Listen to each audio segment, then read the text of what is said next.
What's happening in the canine industry? For all the latest news, views, and expert opinions, stay right here for the Canine Paradigm. You'll hear from industry leaders, experts, doyens of the industry, learned colleagues, movers and shakers, and the odd randy guest. Get the latest insights and expert advice from both here and abroad from the people in the know. Now, here are your hosts, Glenn Cook and Pat Stewart. And I'm Lofty Fulton, and I'm out of here. Hey, I need to tell you something. Oh, God, what is it? Some time ago, we did an ad episode where we talked about how we were going to get better with our ads. I was wondering where you were going. Yeah. We're so shit at the ads. That's what we said. We said, we're so shit, we're going to get better, and we just didn't. We don't. We're so full of shit. All right, well, here they are. We got 5 sponsors currently. All right, who are they? First is the OG, the Einzer Wiener. Oh, that knob. The buffhead. Yeah. No, he's the OG. He's been with us since the start. No, he's good. He's going to He's a sell good you boy. whatever you need. Yep. He'll get it. What you should do is contact Jason from Mindswick Dog Queer with some peculiar product, tell him you want it, and make him get it in and sell it to you. Even if you could buy it somewhere else, just make sure he gets it in for you. Just make that bastard work. But in all honesty, I'd say 90% of my shit comes from him, and it's all the best stuff. I did see some feedback on our forum where somebody was really intrigued about your handler package, the one that you got from Jason. Obviously, it works. Yeah, it's people good. are paying attention to the Yeah, the ads. leashes That's are good. great. Even though we're shit at this, we do a terrible job of actually trying to keep things updated. It's great to see that the people who are investing in our show are actually getting some leeway. Yep. Mate, I've heard that your wife sells some canine products. My wife is doing great guns at the moment. I said before that she's been supported terrifically in the United States, which has been good, but I will swing that back home and say that so many more people in Australia are doing it. And it's great to see, like, there are people finally in the sporting dog world who are starting to prioritize nutrition for their dogs. And I know them. I can see them when Narelle comes in and says, oh, guess who bought some product off me for the first time. So Are you saying there's no patient confidentiality? no, there's You're patient aware- confidentiality. Oh, sorry. It's just a purchaser mailing list. confidentiality. Well, it's a mailing list. Are you aware my dog is taking pee, collagen, and what's the other thing he takes? Antonol. Antonol. Yeah. Yeah, it's been on that. Antonol is not Narelle's business, but I've got to do a shout out for Antonol. They are absolutely fantastic. They're very supportive of our show. Whenever we've done seminars and so forth, they have been first to dip their hand in their pocket. They are very generous with their product. But let me just say, all that aside, their generosity and their advertising and marketing, let me just say on the other side of that, their product is amazing. Yeah. Like, it does work. It's very beneficial. For sure. It's one of those things where they say Antonol for every dog every day. I totally agree with that. Narelle has even supported that. When people have asked them about her product, she says the 2 things that I would absolutely give to you is Antonol and her Gut Protect formula. Yeah, right. Gut Protect is like her holy grail of Like her the whole flagship range. of the range. This is not me market talking, okay? Because This is an ad. This is an ad, but this is not me doing marketing. But we've already pointed out we're shit at ads. I know. Of all the things that she sells, and she sells some killer product, but the one thing that she does sell, which I absolutely agree with her, every dog should have this product, is the Gut Protect. Really? 100%. It's nothing that they need for being sick. It's something that they need to do just to maintain great gut balance. Okay. And gut balance is like mental health. It's one of those things that you absolutely want to get control around. So products like Antonol, great for every day. Gut Protect, great for every day. There's other products that aren't even related to hers called Rose Hip Vital and stuff like that. Absolutely fantastic for dogs to be on every sort of day. But I know there's other people we need to talk about. If you want to learn more about Narelle's products, go to our website, canineseuticals.com. I think it's You'll figure it out. It's .com or Canineseuticals. .com.au. It's one of those. No one but- types that shit anyway. Everyone just Googles it and Yeah, then goes, just Google it. yeah. You'll find it. Hey, Yeah. George Kittredge, I reckon we should get him on the show. We should have George Kittredge on the show. Yeah. Not only is he devilishly handsome, Yep. but he's got a fantastic, one-of-a-kind product that I've never seen replicated anywhere in the world. You and me were getting a car ride by him. We got to see the prototype firsthand. And then his bike got stolen with the prototype on it. It did. Remember that? Yes. Yeah. But anyway, George has Rowdy Hound Dog Box. And Yes. so it's a crate that goes on the back of your motorbike so that your dog can go everywhere with you. And Yeah. it's cool as shit. It's a great idea. You should Yeah. totally get one. Tailored Canines in Canada. Yeah. Do you know that Taylor from Tailored Canines is hosting Jazz Whiting later in the year? I do know that. Yes, Yes. I saw the ad. Very good. Yep. Not So- only is she doing great stuff with her tailored canine, Her training business. her training business, but she's also getting a fantastic trainer over there to help with her tailored training. She is. And finally, Barbara de Groot The sugar mama from the Heart Dog From Training. the Heart Dog Training. Just fucking throws cash at us. Just supports the show. God bless her. Yeah.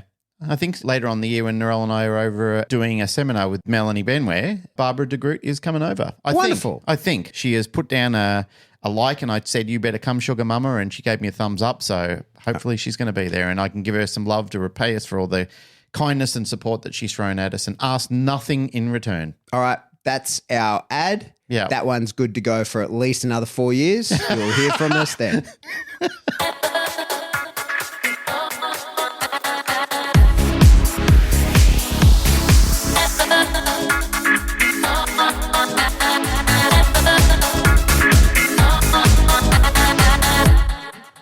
Welcome back to the Canine Paradigm. I'm your host, Pat Stewart, and I'm joined in studio today by my co-host, Glenn Cook. It's been a big couple of weeks. It has, sir. We've been extremely busy. I think we should talk about it. I think we should tell the people what's been happening. We kind of have because there's been guests on the show and we've done a whole bunch of things, but it still warrants a good discussion. Yeah, I guess what we're doing is wrapping up the PSA bonanza that we had here. It was a bonanza, wasn't it? Yeah, well, that's what we named it. And when we were at Nationals last year, we were talking with Shawn and Janet about bringing them out to have a bunch of things. And like Shawn and Janet are friends of ours for sure, but they're a very valuable pair to bring out in terms of PSA. Janet being the director of judges so that you can continue to your deputyship? Deputizing? Yep. Deputy judge. Deputy judge. So that you can continue to progress that. Shawn can certify decoys and he can act as the senior decoy at a trial. And in order to have level 2 trials, we need to have that. I've got some exciting news. Mm-hmm. I've been given the nod by Jerry and Janet to judge level 2s. Amazing. Perfect. I've got things to learn. I'm in discussions with both of them. It's an incredible honor. I'm so thankful that they've trusted me to come this far. Mm-hmm. Also appreciation to you because I know none of this would have worked without you, Janet, Jerry, Shawn. You're absolutely right with what you said before, like the invaluable side of having them. Not only that, like incredible people and the influence they've had on PSA being set up in Australia with you. I know we all sort of came together in those early days, but without the Edwards influence in PSA, it would have been a tricky move. Yeah, well, they've taken a special interest in helping us grow. Absolutely, which has been they great. have. And become family to us. Yeah, for sure. Yeah. So what I wanted to do in this episode was give people like a little bit of a history, and because we say PSA and, you know, a lot of people that listen to us have no idea what we're talking about. A lot of people have told me, right? Well, they're learning. Yeah. So within protection sports, when we say the big name ones, there's IGP, which is the original, which I'm not even going to try and pronounce because that's German and I can't say it to save my life. Schutzen was the original. Yeah. It was IGP was Schutzen. Yeah. And so that's the sleeve-based sport that's done in 3 phases where there's the obedience to tracking and the protection phase. Yep. Then there's Mondio ring and there's French ring, and they're the suit-based sports they're not surprise scenario-based, but the way it's going to unfold is a little bit different. It all happens on the field in one go. You enter the field, you do your obedience, your jumps, and then you go on to the bite work. It all kind of happens in one. And then PSA stands for Protection Sports Association. And so while I don't have the data on this, I'm pretty sure that PSA is at the moment like the fastest growing bite sport in the world. And the reason that is because it's exporting around the world. It's an American sport. It's 22, I think, years old or something like that. Started by Jerry Bradshaw and Joe Morris. It was designed to be a hybrid of many of the sports with the elements that they liked from the various games. And so it's done in 2 sections. It's done as an obedience portion. You have to pass the obedience portion and then you go on to the protection portion. And that is very surprise scenario based. So in the level 1, it is what it is. And the surprise scenarios means that there's 5 different surprise scenarios and you don't know which one you're going to get, but you know what they are. Yep. There's a lot of variance that can happen in PSA, and that's what makes it a very challenging and a little bit more exciting to watch than some of the other sports, because you sort of don't know how it's going to be laid out. You know, the distractions on the field, the way the scenarios are going to unfold, there's quite a lot of leeway for the judge to set that up however they like. So I really like PSA for that reason, in that it's the most challenging. I don't mean that it's harder than any of the sports, but I mean that it's challenging in that you really have to generalize the training of your dog. And the dog has to, of course, it's a game. It has rules. There's a lot that can happen in PSA. There's a lot of generalization. There's a lot of surprise scenarios.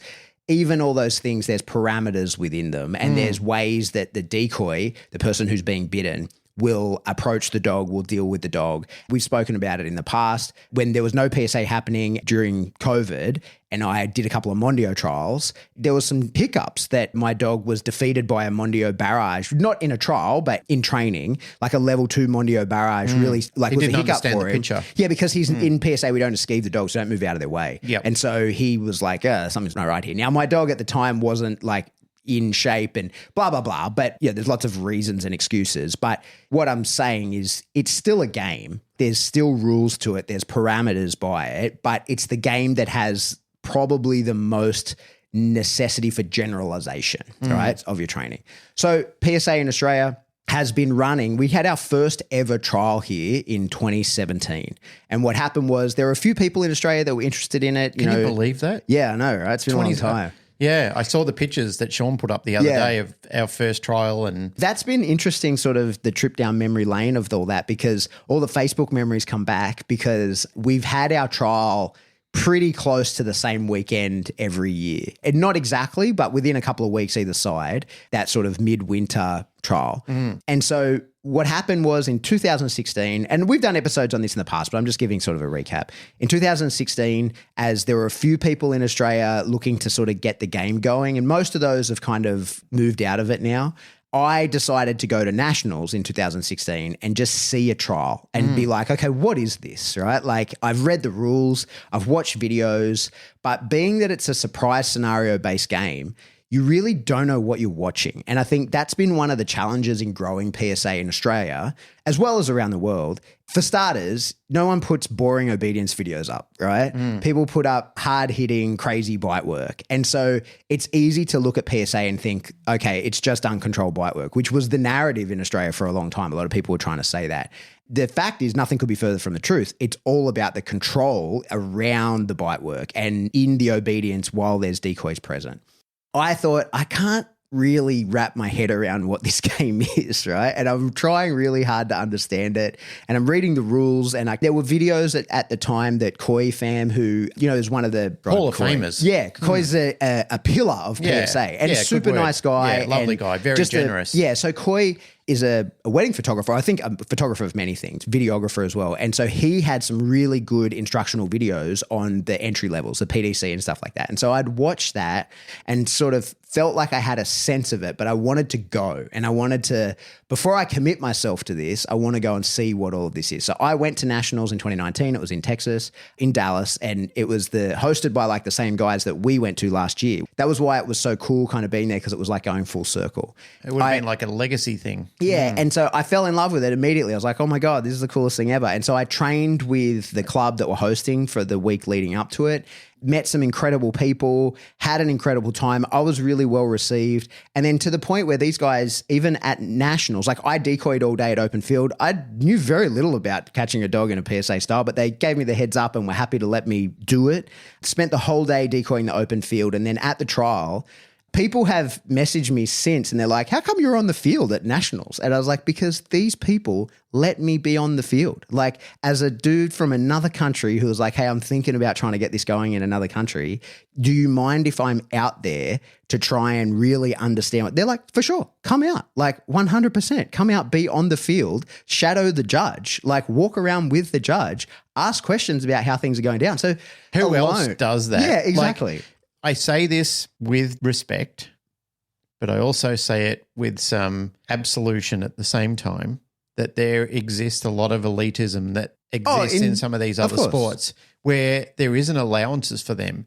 We use the phrase people kicking their dashboard. Well, there's probably people kicking their dog crate while they're listening to this, because there's been dog sports that I've been a part of in the past where you just don't get those invitations. Like it's kind of like, who are you, Junior? Sit in the corner and shut up and we'll talk to you later on when we're done doing what we're doing. That may not exist everywhere. There's friendly clubs. I went to Shumpta Utopia, I think you'd pronounce it, near Michael Ellis's club. They were ecstatic that I was there to show me the Mondio field. They were hoping that you and I could come over when they've got a Mondio, like a big Mondio thing. They were just head over heels that we had an interest in Mondio, and fantastic people, beautiful people, showed me everything, like every single thing that they had all of the props that they were making, all of the plans that they had for upcoming trials and everything, like salt of the earth people. So when I'm talking about clubs, I'm talking about individuals rather than the disciplines. Yeah. Because it's not supposed to be like that, but it is, and it prevents people and it shrinks the sport. Sure. So that definitely wasn't the case. And what I'll point out about back in 2016 when I went to Nationals, that was pre this podcast. Yeah. No one had heard of me. Aside from Facebook, it wasn't like they were like, oh yeah, Pat will help us promote this sport via the podcast, because there was no podcast. Yep. So it wasn't like they were giving me any level of special treatment. That was just treatment. I was just, I have to play this game. I have to get this game going. And so Remy was actually born while I was at Nationals that year. And so when I got home and Sam gave him to me for Christmas, and I thought, well, okay, the plan was not really to keep him, but I thought I'll do some PSA with him. And initially, I had lots of different things in the air, but I thought like maybe I'll train this dog to a high standard, and then I'll take him to the US and try and compete there, and then maybe sell him there, like not bring him back or something like that. And then with his injuries and stuff like that became not the plan, and blah, blah, blah. Like my personal part of the story is not important. I'm sort of want to go through the high level. So then the next year, I kind of am thinking, all right, how am I going to get this going? And the few people that were trying to get it going, in the end, Jerry ended up saying to me that he wanted me to be like a regional director or an assistant regional director, as someone that could just co-audit all in Australia. So there's no real power in that position. It's not like I have the ability to boss people around. It was just being a central, to be honest. It's a coordinator role. That's right. And I think that it was just because there were lots of people talking to him, and he wanted only one person talking to him and then coordinating all of it. But you also need somebody who is capable of coordinating at the same respect. Yeah, for sure. Because there's a lot of people who might want to put their hand up and say, yeah, I'll do it for the prestige. But still, with any type of leadership or coordinator roles, you need a leader or you need a coordinator. Yeah. You can't have somebody who's just vocalizing it and wishing for the role, takes it, and then does an absolute clusterfuck of doing the job. Yeah. Which is something that you haven't done. The evidence of that is how productive PSA has actually become in Australia. So we thought, okay, what's the best way to contribute to all of this and get it going, right? Now, my dog had been born while I was making these decisions. And so I thought, well, I'll go and certify as a decoy. And I sort of said to Joe, like, I would love to be a fly on the wall in those initial conversations. The bravado that I had, because mind you got to remember, like, I'm fresh out of the army at this point, right? I'm a pretty different person to who I am now. And I'm like, yeah, I can do anything. Like, I'm fucking special forces. I can do anything, right? So I said, I think that I'll come and try and certify as a decoy. He's like, yeah, that's good. That's a great move. You should do that. So 2017, it was like April 2017, I think it was, I decided I'm going to go over to Tar Heel and do my cert. And I turn up pretty fat, pretty broken, and not in great shape. I meet at the hotel, and there were people that I met at Nationals, and it's all like, hey, how you going? I'm like, here to do the cert, cool. And the Canadian guys were there. They were all young and they were all super fit. And the night before, because I got in late, I was delayed. It was when actually Rip got his burn. And so like I was going to go a week earlier and then had to cancel that and ended up having to Rolex back. So I flew in like the day before. So there was no time like to settle in or do the things I was going to do. I just went for the cert. I arrived, I think, on the like very late Thursday night, like got in at sort of 1 a.m, and the cert was the Saturday, Sunday, and I flew out on the Monday.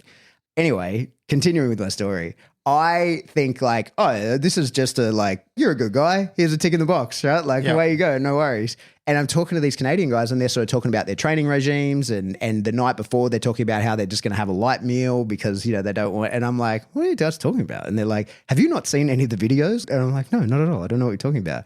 Turns out it's really hard. And so I'm like, okay, I get to engage my toughness, not fitness once again, which has been the story of my life. And so somehow by fluke managed to certify. And I had a terrible first day at the certification. Like I was in my head too much. I was paying too much attention I was trying to be too technically proficient and thinking too much and was not actually good at it. And what happened was it was back when Shawn was like obsessed with his drones. Remember that? And he was always live streaming into Facebook from his drone. Yep. And so at the cert, he had the drone up all the time, but the audio from the drone is recorded via the handset, right? Yep. So he's like live streaming all the cert. And then that night I'm watching the footage, and so are loads of people, and you can hear them like, oh God, this guy again, as I'm doing it, right? So I suck. So Sam actually called me and really that night, like really gave it to me, but really in a way that I'm forever thankful for. I was like, mate, I'm trying to do all the footwork that they're trying to tell me to do. Like I'm trying to do all the things and I'm just like too clunky doing it. I jammed a couple of dogs and I wasn't open properly enough. And I'll never forget this conversation. He said, do you think someone sat down and designed the perfect catch and what it looks like? Or do you think that they got some video of a really nice catch and then backwards engineered what it is? And I was like, that one. And he goes, so just catch the dog properly. Don't worry about your feet doing the right thing. Don't worry about like all that technical things. They're describing to you how it's got to go. But if you just stay open and let that dog pass through you and like, stay light on your feet, you will do the things that they're saying to do because that's the only way to actually safely and effectively catch the dog. And I was like, oh, total sense. Like that makes total sense. So the next day I was out of my head completely, did sufficiently to pass and certified. So I think on that course there were 25 people and I think 6 of us certified. And so people who certified at that are people like Jeff Allen, he was on the same cert as me. Yep. I think he might have been recertifying. He might have been out for a little while. I can't remember. And like Shawn Thankachunkin. And so these are both big players in the game because this is a fair while ago. I've got to say something about Jeff too. Yep, he recently became a judge. Yeah, for sure. Love Jeff. Great guy. Yeah, Jeff's awesome. Yeah. So 2017, we've now got a certified decoy in the country. Let's have a trial, which means that we had to bring out Shawn and he came out. I think so. Shawn had already been here. The guys that were getting PSA going beforehand had brought him out one time to do like a PSA sort of info day kind of thing. And that was, when was that? That was right at the back end. That was like, 2016. Yeah, that was over that summer. Yep. So Shawn came out again to judge the trial for us. And we've got one decoy, so we had to run a decoy cert beforehand. And we got a few people through with really limited dogs, but the challenge that we faced was that we needed decoys to pass this cert. Did Janet come that first time? I can't remember. Janet and Shawn came the first time, and yeah, then that's Shawn right. came the second That's time. right. So Janet and Shawn came the first time. Janet was judging and Shawn was going to decoy and me. So worst case scenario, we could get it done with the two of us, but we held a decoy cert beforehand and got a couple of guys through, Zach and Scott, who were both no longer in the space because of injury. And so we did that. Disaster being that the only dogs that we have are the ones that we're going to use at the trial. So we're trying to do a decoy cert with the dogs that are going to trial 4 days later, right? Yeah. But we did it. All our dogs. Yeah, all our dogs. Yeah. And so we did it. And then you got a PDC, I think, at that one. The very first trial, I got my PDC straight away and I attempted PSA 1 and Randy wouldn't out on the That's right. carjacking. Yeah, because that was So he it. passed obedience, he just didn't pass the and carjacking. we hadn't really, because we hadn't seen it, we just didn't know how to prep fully, and it was that we didn't realize that gunfire and the level of pressure and it just became really real for the dog. And so we didn't get any ones at that trial, but we got some PDCs. Yep. And it was an eye-opener for us. And Shawn and Janet were super helpful in showing us how it all goes down. Like this is, like explaining to us how the trial goes and helping us, basically holding our hand through the whole thing. And so then the next year, it was just Shawn that came out. Yep, just Shawn. Yep. That was when I got to compete. And so same deal. We did the same thing. We qualified a bunch of decoys. And that's when Jazz got qualified and Sam and Cole. And so we did a cert here. Yep. Again, with mostly the same dogs. But Jay from our club pulled in a bunch of old dogs. Remember we had that dog. What was his name? I can't remember his bloody name. Raz? No. It was Raz's current dog. Oh, the furrier one. Yeah. With the little stumpy tail. Her old dog had hardly teeth in his head. And so he was a good old dog too. Geez, he could bite for... Oh, he was great. He was nearly a gummy shark and he could still give it to you. 100, he was actually a fantastic dog. Yeah, he was a good dog. Yeah. We managed to certify some decoys. These are just small sort of groups of people. And so they weren't big things though, because there weren't people, we weren't training. We didn't have access to the people. Trying to get people into this was difficult. So we got a couple more, like 3 more decoys. We were able to have a trial that Shawn judged for us. That's where I got my PDC on one day and the one on the second day. And that was back when you only needed one leg of your one.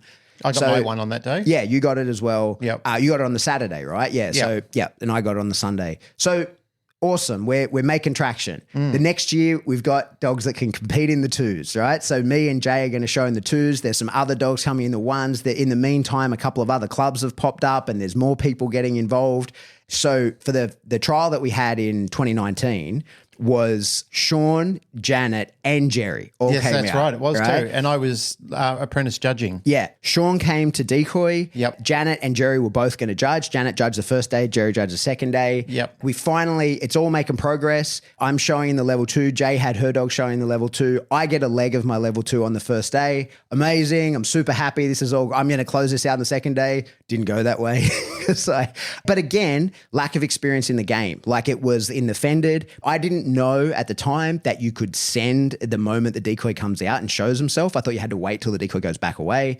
And also my dog was fixated downfield. And but we were trying to play purist at that time. Yeah, we didn't know like the game and how it's chess on the field. And as a handler, there's so much involved in how to solve the puzzles and how to like know what are the rules that mean if you break this, you'll fail, or if you break this, or not break it, but if you don't do what is described, you'll lose points. So like becoming really proficient in that, we hadn't got there yet. We had no one in Australia that could really teach us that. We're trying to learn via watching trials and talking to people and stuff like that, but we weren't there. And what happened for me was on the second day, I got through the obedience only just because my dog was like, hey, we did this yesterday, remember? And I went like from a really nice score to a barely passing score when he broke the down and did the jump in the tunnel himself and then met me at the recall point. Yep. And I didn't know I could stop him. I just watched him do it. I didn't know. He struggled on that second trial. Like he really extended into his outs and everything like that. Yeah. So, it was the second day. But it was the second day. Second day. The big issue Bummers. that I had was that where the trial ended for me was he didn't find the decoy in the fended. That's right. It was behind a car and he went downfield and I called him back and he went downfield and I called him back. And then I ended up doing like a send away and he found the decoy, but then I couldn't tell him to bite because he could send away and he's like, I found him. What do I do about this? But I'd used all 3 commands by then, so I couldn't tell him to bite. But now we had some momentum, right? Like it was all sort of going and PSA, there's a few more clubs popping up and people are really getting into it. And then, bam, over. Yeah. Grinds to a halt, like a devastating halt. This is when COVID first, by April or March or whenever it was in effect, we had a trial organised and Shawn was going to come and do the Deadpool decoy school, the whole lot. That was all organised for 2020 and just grinds to a halt. I started training Randy for the twos. That was going to be his last. Randy, at that stage, I think he started his PSA journey just as he turned 5. Mm-hmm. Literally the twos, because I had that trial off to do the judging. Yeah. I wasn't ready for it at the time. I hadn't been training properly for it. And then I'd been training for it and I was really excited about it. I thought, yep, I'm going to get into this. Fucking COVID. Yeah. That was it. I won't lie. I thought, oh, that's it. I'd put so much work into getting it going. When I decided like, okay, I really want to try and get PSA going in Australia. I really want to try and drive that forward and get as many people involved as I can. I gave myself 10 years. The plan was I said, I'm going to put in 10 years work, but if in 10 years I can't walk away from this and it will keep going, I will. That was the plan. We couldn't bring anyone out. 2020, couldn't do a trial. 2021, couldn't do a trial. And then in 2022, we then started sort of scratching at straws and started saying to Jerry, like, man, it's falling apart. Like I've got a club here that most of the other clubs have sort of faded away. Everybody's kind of disappeared. We've lost hope in this. The Mondio guys are doing trials with local judges and then getting it done via video. Can we start to explore some kind of something like that? Because I'm having a hard time even keeping my own club going because we're training for a thing that we have no idea whether we're ever going to be able to do it again. And at the time, Australia was still shut. We could move freely, but no one could come and go. And so it was like, man, we're really struggling here. And you'd already begun your apprentice judging. Yep. You'd judged a trial in the States. You'd done a trial here. Then I think you managed to organise with them that you judged some video stuff and they were like, okay, we're happy that you can do that, but just PDCs and level 1s. Yeah, it was Janet who gave me the tick of approval. And well, I mean, it was all of them, but Janet was the deciding factor at that stage. And she said, yep, let's go ahead. And Jerry supported it. So it was great. So then 2023, we can have a trial again. So it was 2022. We could have a trial. And so we held a trial here. It was the only one of the year and it was all our club dogs. And what was really awesome was that every dog went up a level, right? So like a few people got their PDC on the Saturday and went for their 1 on the Sunday, didn't get that. But like everybody went up the level that they were going for. And a bunch of other people showed dogs. Some of the Mondio guys came and participated with us, which was awesome. Yeah, it was really good. It was a really good collaboration of people. And it was like, okay, let's try and get this going again. And I think that fueled the fire. Casey came down from Queensland, and I think it was just him, like his club.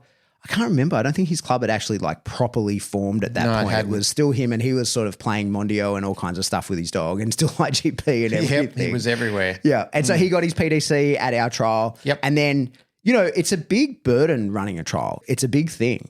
And so then Casey decides, okay, well, I'm going to take on the next responsibility. So it was nearly 12 months later before, mind you got to remember, like we're a small pool of people at this point. And so off the back end of that trial, myself and many, many other people, I want to really acknowledge that while I've been filling the role of the assistant regional director, there's been tons of people from lots of clubs and from lots of places who have all put in a ton of work, donating their time, their premises, their knowledge we decided, okay, I sort of sat down and really whiteboarded it and was like, why am I having such a hard time getting PSA going? Why is this so difficult to get going? Because there's so many people who want to do it, right? There's so many people who are interested in doing this. And I realized it's because they don't have decoys. They don't have access to decoys. And there's tons of really good dog trainers who are sort of afraid of the idea of getting into that kind of sport because they don't have the community around them. They don't have a club. And so what's stopping them starting a club is they don't have anybody that knows how to develop their dogs. And so I made that the priority. And again, I definitely don't want to be making out like I did all the work on this. There were lots of people who were putting in a lot of work. There are lots of people behind the scenes. There are lots of people in the forward-facing part of it who put in a ton of work to try and train decoys. Yeah, but you created the logistics. Yeah, for it. sure. Like that, and that's what I was saying before, like putting your hand up for that role. Primarily what you're saying is I'm good at logistics and that's what I need to do. Yeah. And that comes from your special operations background, like that's what you would have done in the Army. You would have been part of planning and strategy. Yeah, planning and strategy is a big part of it. And that's what got this going was planning and strategy. So we held these monthly training days, and it was once a month for a full year of training decoys in the mornings and training them to certify, not just to develop dogs. So we had these training days where it was the morning of like, this is how the catch goes. This is what the courage test looks like. This is how you do it. This is how so it was basically like we ran a mock certification, but that was much more training based. And we did that basically every month in the morning on a Sunday morning from 9 till 12. Just ran like lessons and practice. And tons of people came to those. And of course, the first one was massive. I think there was between 80 and 100 people there or something. It was crazy. And then that whittled down, to the people who were really into it. And what we were then again, big group of people were able to do was we trained decoys in the morning and then we helped develop dogs in the afternoon. And it was awesome because we had people come from these various clubs and we had these training days where we could say, all right, show me where you're at with this dog that you're maybe stuck with or whatever. And then I can show you what I would do and we can sort of co-ord together because these are mostly new people learning to develop dogs of like, okay, this is what I would do. Work on this for the next month and then let's see how we go the following month. So all of that has led to this year where we are 2 trials in into what is essentially going to be like a season for PSA. And so was it March you judged? So you now, as you said, have the go ahead to judge up to level 2. Yep, which is huge. That's a huge privilege. And the truth is though, for the most of the trials that we've had that we couldn't have those levels 2, it was really only me and 2 other people that were even eligible to show in the 2s. And of course, we could have brought out a judge earlier. As soon as the gates were open, we could have brought out a judge and we could have had a trial that involved level 2s. But we just kind of decided like, why don't we build this and build a new base layer? Because it just didn't seem like a worthwhile investment so that I could tick that ego box. You know what I mean? Like to me, it was a huge thing. I definitely like the goal with Remy once I got started with PSA was like, I want that level 3. And there's podcasts, mate, like the people can find them of me saying that's the goal. Like that's what I'm trying. Well, that is the goal for most people in a sport is to get to the top of the tier. But I was always like, I'm not looking to win any trophies. I am looking to get through the levels. All right. Like that was my goal. I want to get into that level 3 as quickly as possible. Noting the difficulty of at that time having like like one trial a year. And so I kind of gave up that dream of even really competing with Remy again. And you'll remember, like a couple of years ago, I was surprised that dog was alive every day. He was falling apart so quickly that every day I was like, another one. We're like, good for us. We're going again, right? Because I still don't know what was wrong with him fully, but he was in bad shape. And so he was literally injured every time. He was just decaying. He's limping one leg one day, then the next leg the other. No, he just was decaying. And so I sort of gave up that dream and I just thought, what's the point in bringing... The thing that sort of cemented it for me was then they brought into the level 2 muzzle work, right? And so it's up to the judge's discretion whether it's going to be a fended or a suited muzzle attack. And I just thought with this dog that's perpetually injured, I was like, I just can't practice that. I just can't teach him to muzzle fight because he's going to injure himself. Like without a doubt, I can't live with myself if I kill my dog so that I can teach him a muzzle fight for a sport that I maybe never am going to get to do again. So I was like, I give up, right? Mate, along the way, you have to decide what's more important, ethics and love of the dog. Yeah, for sure. A plaque on your wall. Yeah, and that's right. And like that's always been, like while it has been really important to me to achieve the things I set out to achieve, that's why like when I did Mondio with him, I didn't do the jumps. Like I just was like, nah, I'm not doing that. The first trial I did, I put him over at one time and the way he went over, I was like, nah, we're not going back. And the second one, I didn't demonstrate the jump. I just lined him up to it and called him off of it. 15 points in Mondio, that's a big chunk of points to just give up. But I was like, at the end of the day, like if I don't pass, I'm not going to put my dog at that risk for the points. That says a lot about your character. To me, and to a lot of people listening, it says a lot about your character. See, the thing is with trophies and ribbons, they're nice to have, but at the end of the day, it's a plaque. Yeah. You come away with it with the dog. That's the more amazing thing about it. Don't get me wrong. All of this is great. It's a goal. It's a fun thing to do. It's a great community thing to do. And for some people, there's high stakes rewards in this. Like they're really invested in it. Great. It's good. As long as you don't put the dog or yourself or your family in jeopardy of that. You got to look at it at the end of the day. Really, what's the point of having everything else turn to shit just for that? Yeah, exactly. So for sure. The important thing is getting it all right. And that's why I've said to people before when they've talked about certain things where they're saying, oh, yeah, this is great, but this is falling apart. And I said, well, why don't you have it all? You can sort of shave a bit of time off here and spend more time with your family. Or if your dog's getting old, you can just say, well, maybe I'll just learn what I can from this dog and put it into the next dog I get. It doesn't have to be that fucking all or nothing sort of syndrome. And that's where people get very lost in this. That's the only disappointing thing I've found with dog sports, the lure and the obsession of getting that trophy at all cost. Yeah, for sure. I don't think we have had anyone in PSA in Australia haven't seen it. Yeah, we haven't observed that. No, I've seen it in other disciplines, but I haven't seen it in PSA yet. Yeah. This year was our year. We spent all last year training people, getting them ready. This is the year. So you judged a trial in March, then it's our turn and we organised this bonanza. And so when we were at Nationals last year, it's the big catch up. We haven't seen any of the like PSA family since pre-COVID. That for us was this massive thing. I mean, I had because I'd been going to the States to do work and I'd sort of seen people, but for you to come over and we went to Nationals and it was like a big reunion with Shawn and Janet and all the people that were there. Yeah. And we organised at that time. Zoe drove all the way from Canada to be there. Yeah. And I said, when it was all wrapped up, the day that we were leaving, I'm sitting in Shawn and Janet's hotel room and I was like, hey, I think we're ready to really give a good crack at this again. Like we've built a foundation. We've done everything that we can do. It's time for you guys to come out because we're ready to kick up a notch. Yep. And so enter the PSA bonanza. And so what it was we had a trial and for once, finally, we got to do things in the right order of have a trial before a decoy certification. So that, because do you remember last time we had a decoy cert that was before the trial? It was before I was going for my level 2. And there were only a few people doing it. And Jerry called it at like 10:30 in the morning. Yeah, so he said none of you are going to pass. Yeah, so he's like, hey, don't worry about you guys aren't ready. You're not going to pass. And all these dogs are going to be trialing in a few days. It's not worth the risk to the dogs to continue to put on a show for you guys. It's not going to happen. And again, because the people that were there, some of them really good decoys, but hadn't had the learning opportunities. Because what I learned when I did my certification and people kind of learned that day is it's a certification. It's not a course. Like they teach you the catch. That's the sort of morning of the first day. But the rest of it is you're being tested. You're being ground. Yeah. So someone has to train you already. And so that's what we've learned. And that was the whole point of all of last year was training people to pass the certification.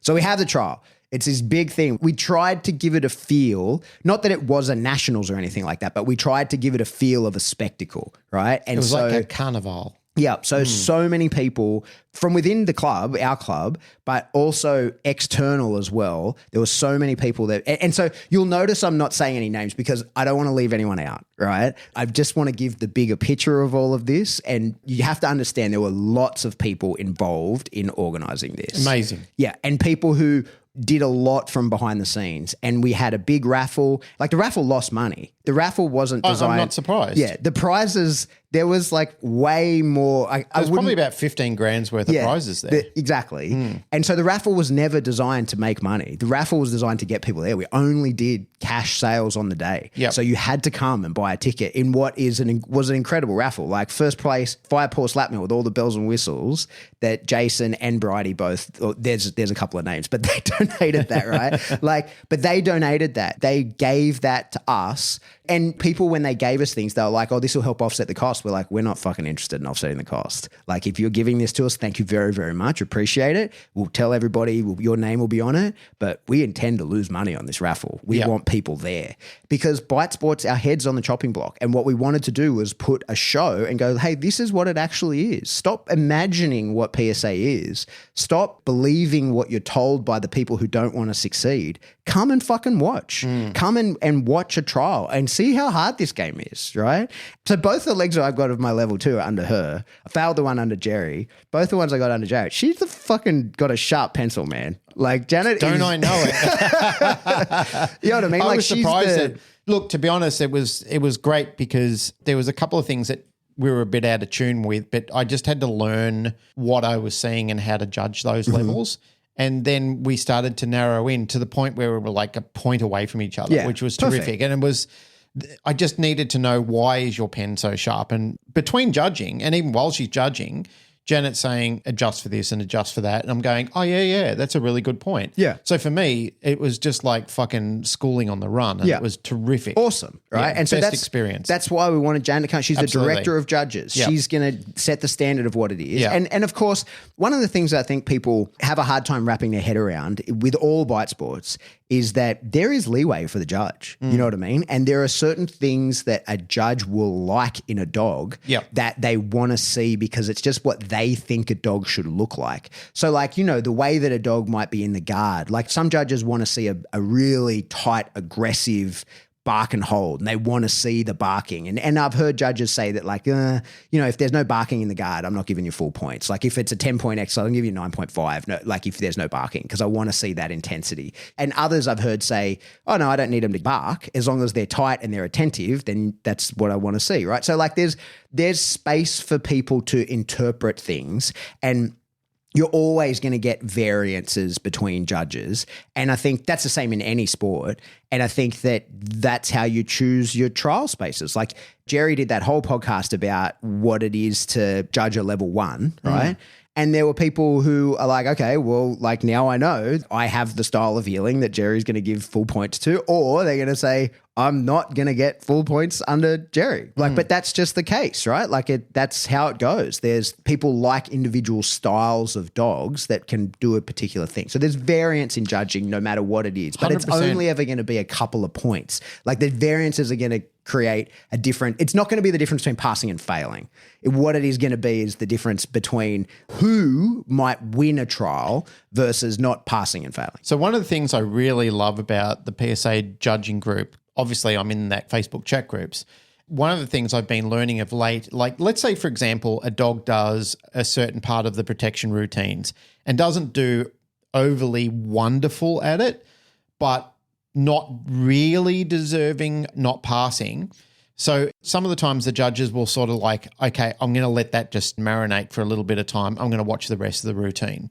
So what they do is they still give it a sketch score, but then they go and look at the other lot of the routines and then decide, yes, this dog does deserve to pass. You know, like if this sort of stayed the standard, then I'd have to say it's just not enough work to get through. But it was one routine where maybe there was a bit of confusion, but the rest of the time the dog was absolutely fucking nailing it. So therefore, based on that, you could say the picture was good enough to give the dog a pass.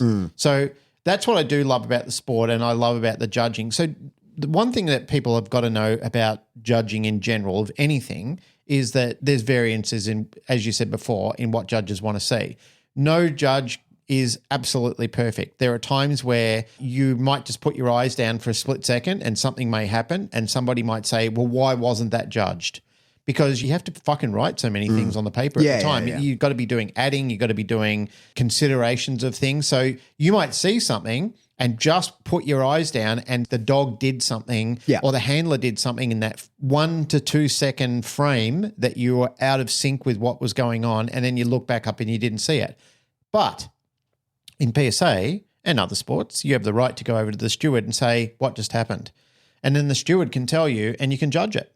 That's what the steward is there for. The steward is there to assist the competitor on field, to advise them on what's going on, to help prep them and prepare them for getting on the field, to help them win, to help them get through. But they're also there to help the judge. Yeah, that's right. So there's various roles that a steward is responsible. It's a hard role. Yeah. You know, like you got to remember all the call outs.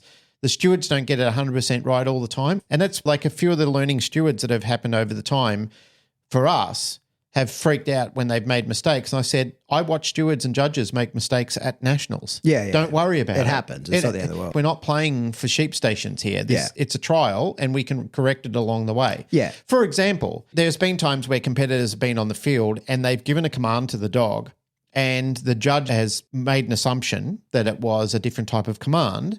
Whereas when the competitor has explained, oh, no, this is the command I've given, the points are awarded for it. Right, okay, yeah. That sort of thing is impressive as well. There's still an allowance and there's still communication for that. Yeah. It's not like it's over, too late, judge basically just overrules you and you don't have any final say. I love that about it. You know, I love the flexibility and the consideration that judges and the compassion that judges are allowed to have for competitors.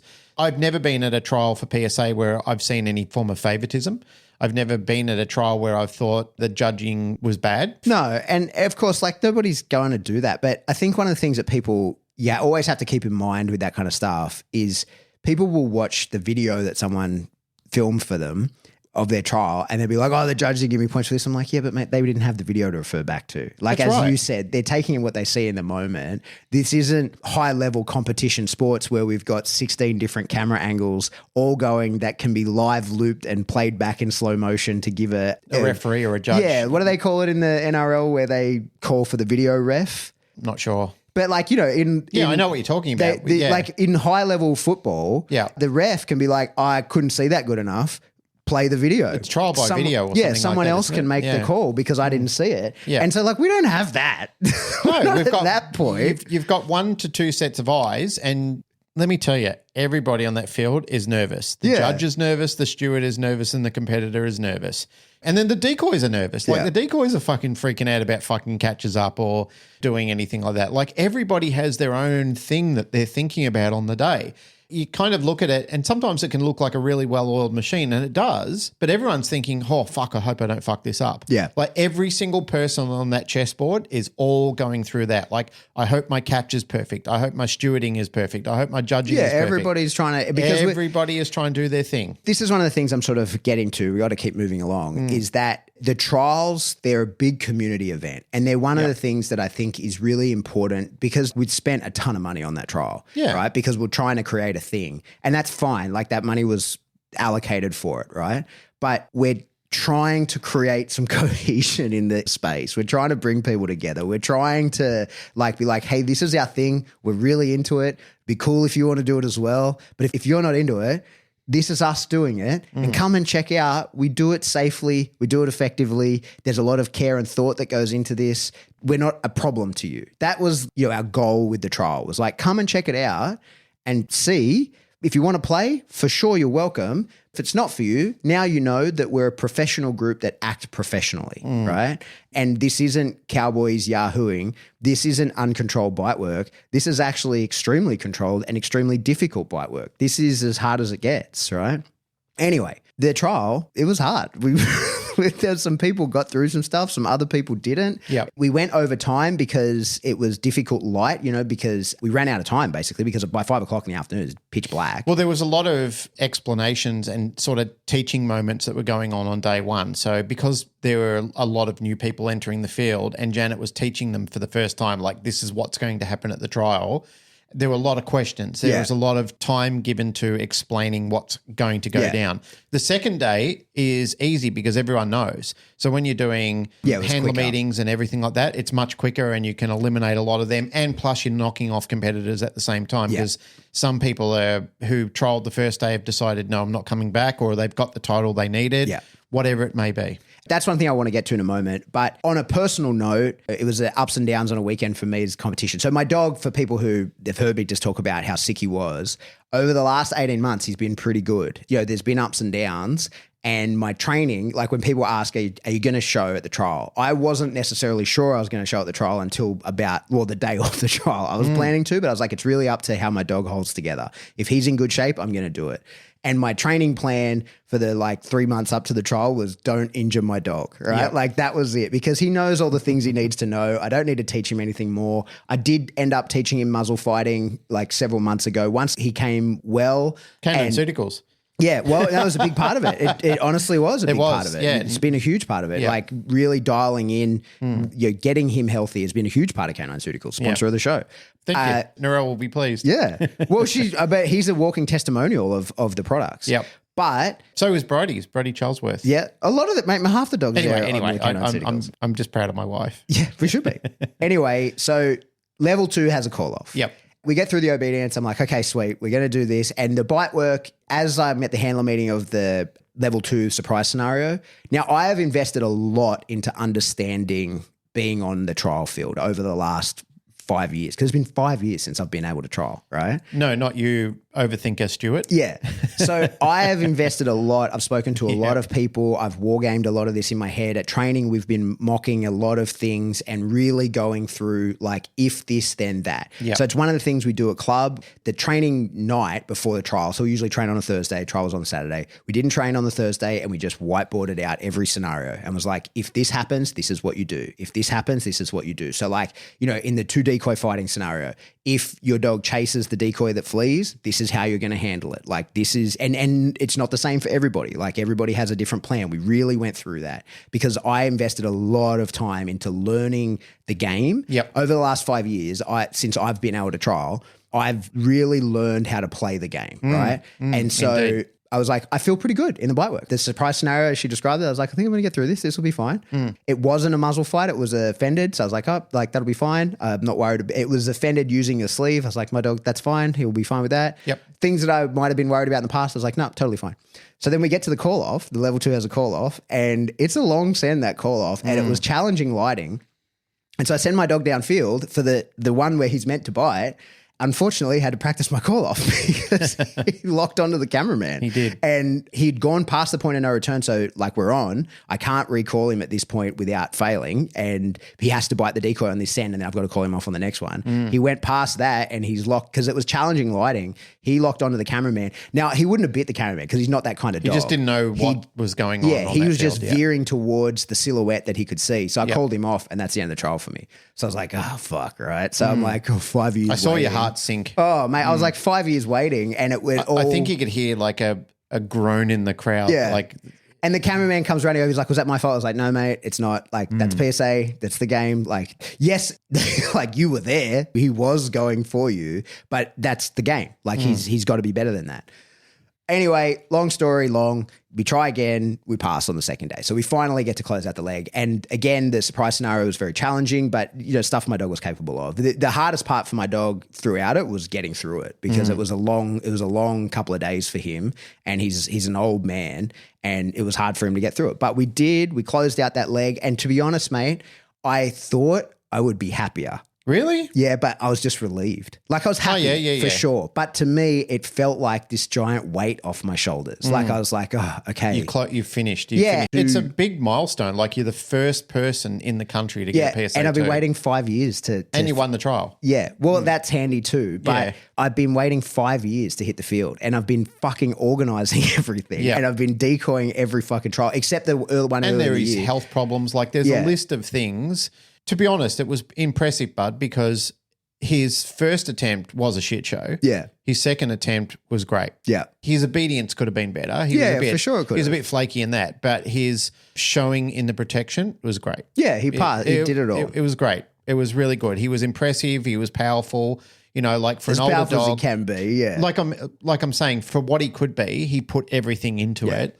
I know legitimately what you've gone through with the injuries, broken teeth, broken legs, torn ACL. Right, everything. Like limping one leg one day, one leg the next day. I remember all those health scares where you were coming in like literally beside yourself talking to Narelle about not thinking he was going to make it through the next week. These are legitimate things. And I know everyone goes through these sort of trials and tribulations with their dogs, but I know hand on heart what you went through with Remy.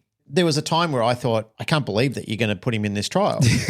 But then I saw him out on the field and I saw you guys practicing one night and I thought, now I know why you're going to put him in the trial. Like he deserves his place in the trial. When he's good. Yeah, he was ready to do it. Like I saw Scott taking some catches of him in the shed and out on the field one night and I thought, fuck, everything that's happened to him in the past, none of that matters right now in his head. Yeah, like he's clear and he's ready to go. Yeah, so like things that we didn't do much of, we taught him to muzzle fight and was very particular. And I didn't generalize any of the muzzle fighting. Scott's the only person he's muzzle fought. Yeah. And it was he is now certified decoy, but he wasn't at the time. And you know, he didn't generalize that at all, but I just was like, because Scott was in the army, he's done a lot of muzzle work and he knows how to keep a dog safe in the muzzle work. Geez, he's impressive getting a muzzle off a dog. Yeah. I've never seen a decoy flip a muzzle. He's very good. He's incredible. He's very talented. Yeah. Good guy too. Fucking good guy. For sure. Yeah. Anyway, so we get it. And the beauty now, we certified 10 decoys. So the next day we had a decoy cert,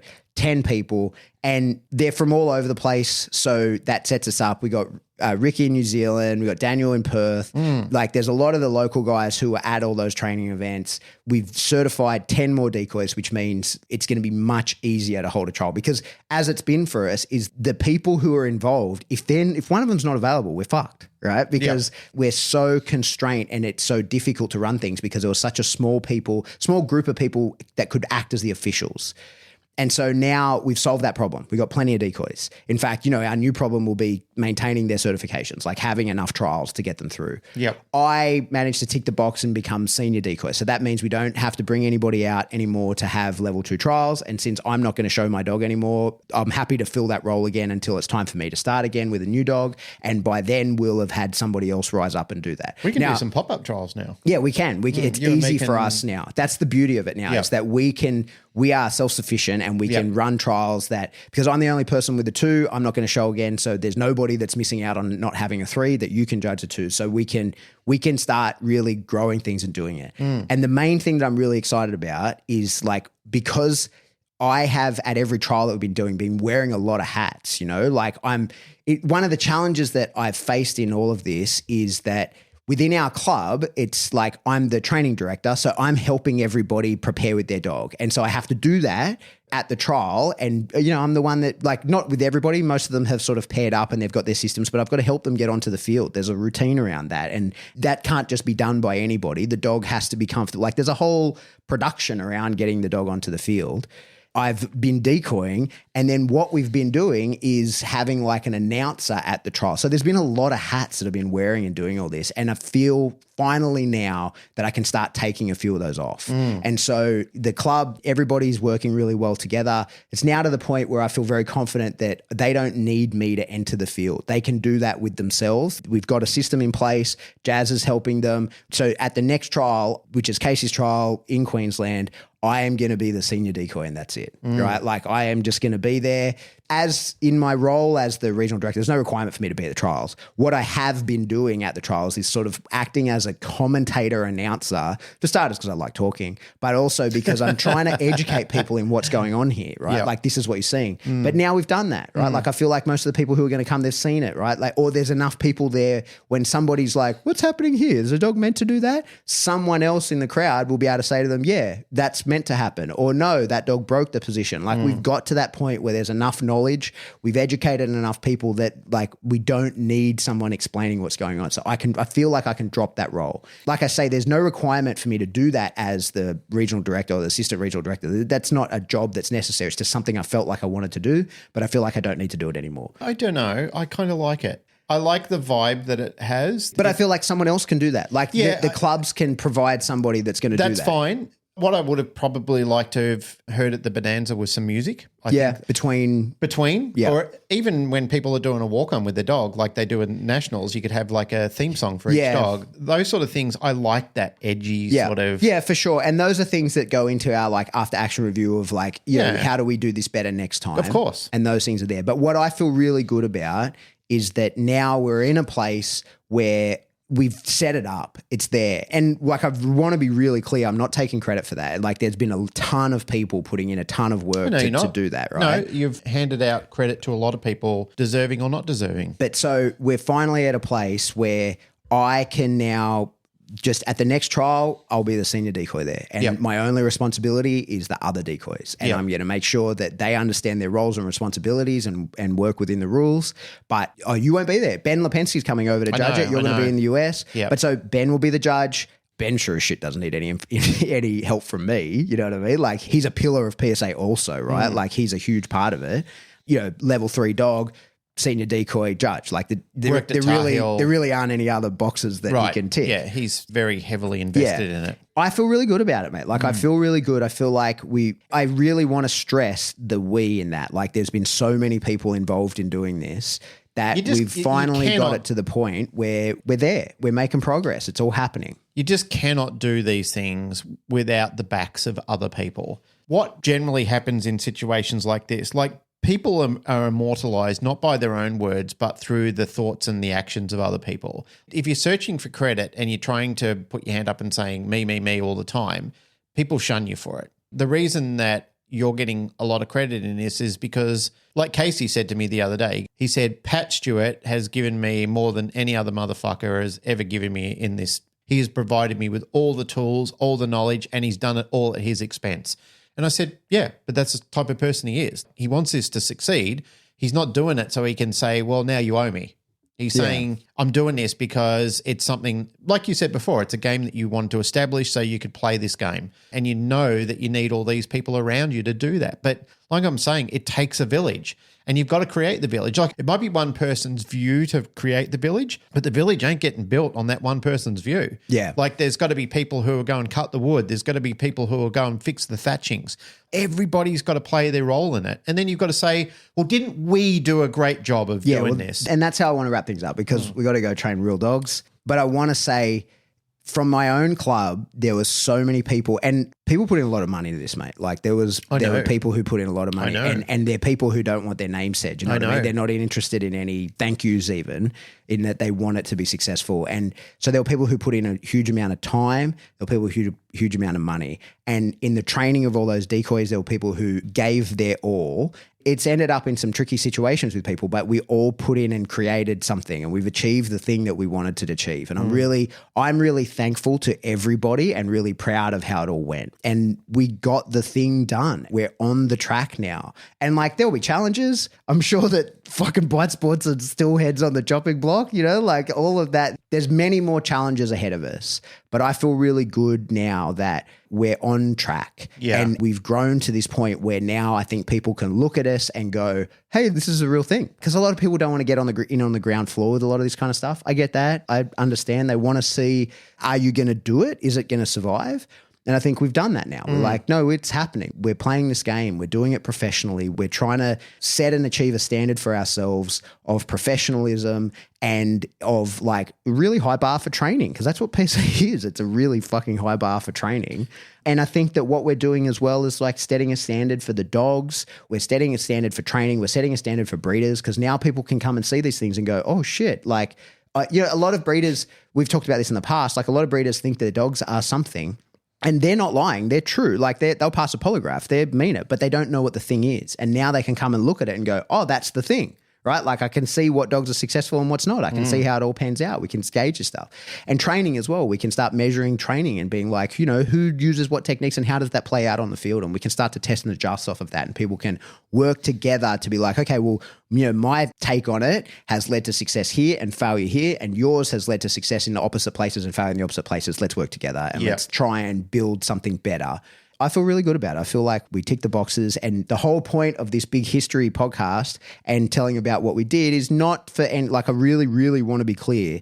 The whole point is I want to thank people for this. I want to say like there was a lot of fucking people that put in a lot of shit to get all of this done. And we've over the last 5 years, like I said, we nearly crashed and burned. Like it was very nearly the end of PSA. And to the point where there were a couple of times I was driving out to club on a Thursday night, driving out here, and was like, why am I doing this? We're never going to get to do this again. Like this is like, we can just fuck around with our dogs, but why are we continuing to try and achieve a test to a set of rules that we're never going to get to do again? Like this is basically dying, and it didn't. And through the help of many, many people, it survived. And this is my circle jerk of all of you. Thank you very much. To close out on that, I had an emotional tribute to Shawn when he was here.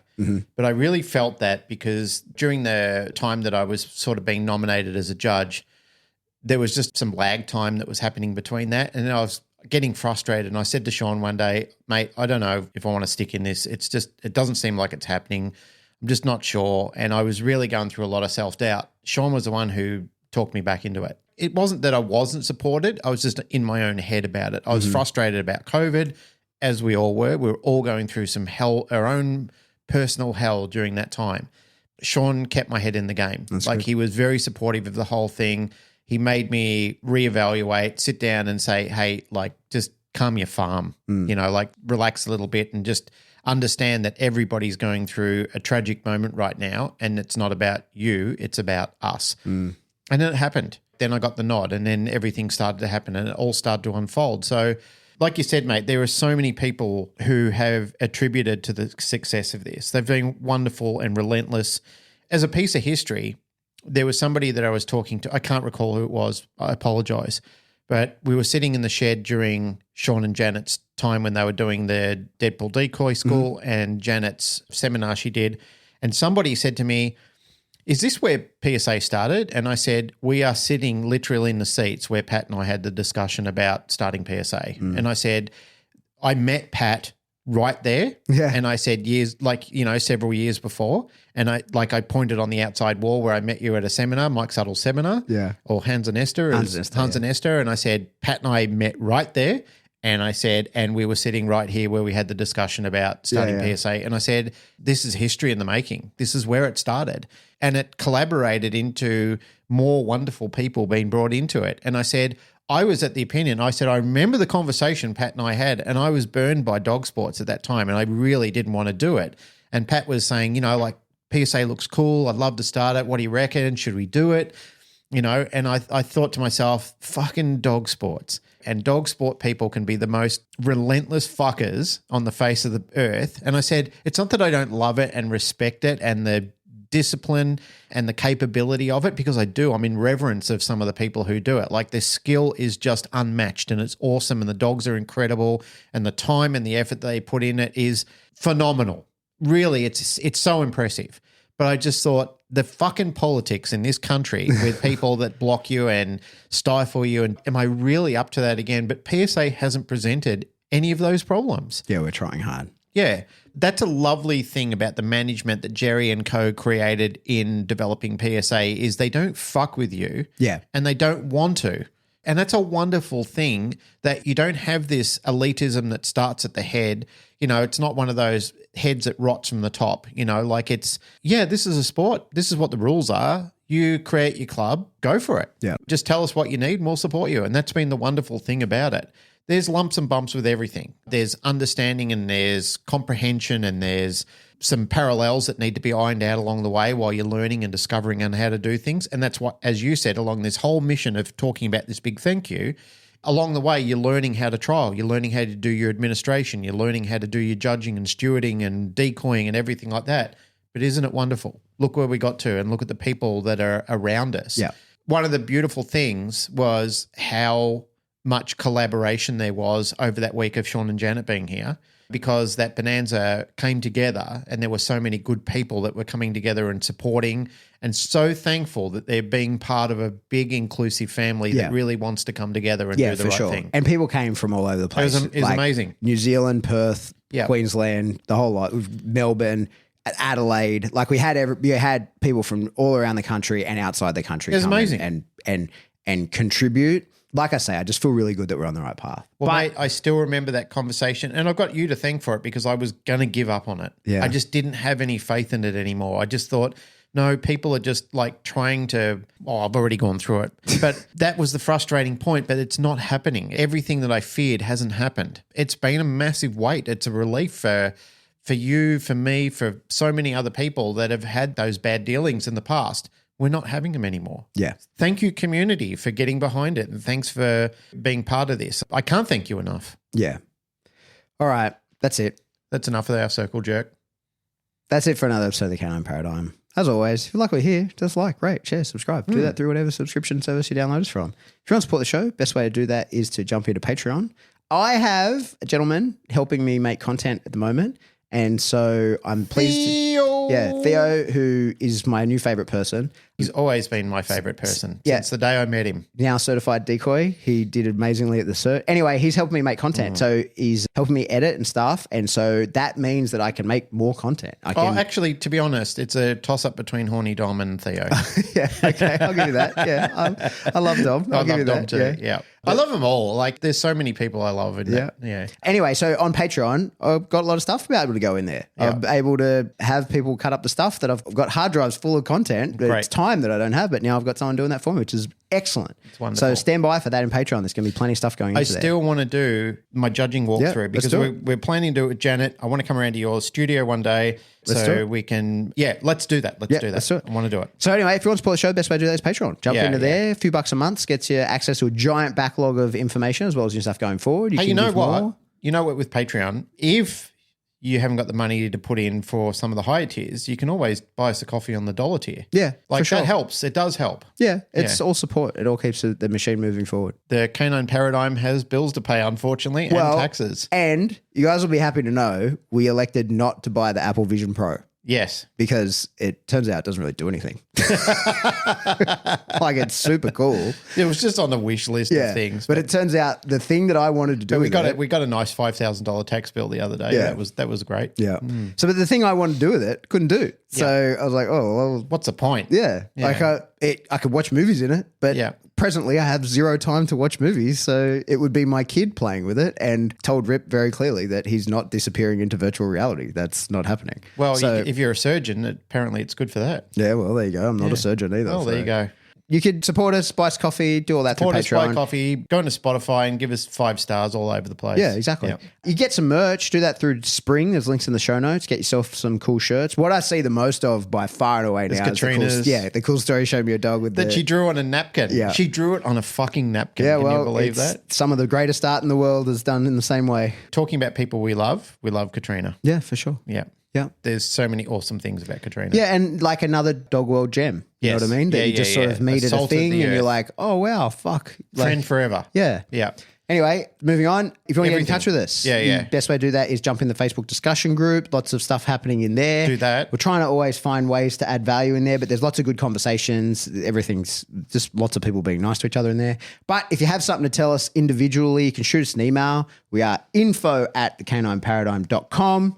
Love you all. Goodbye.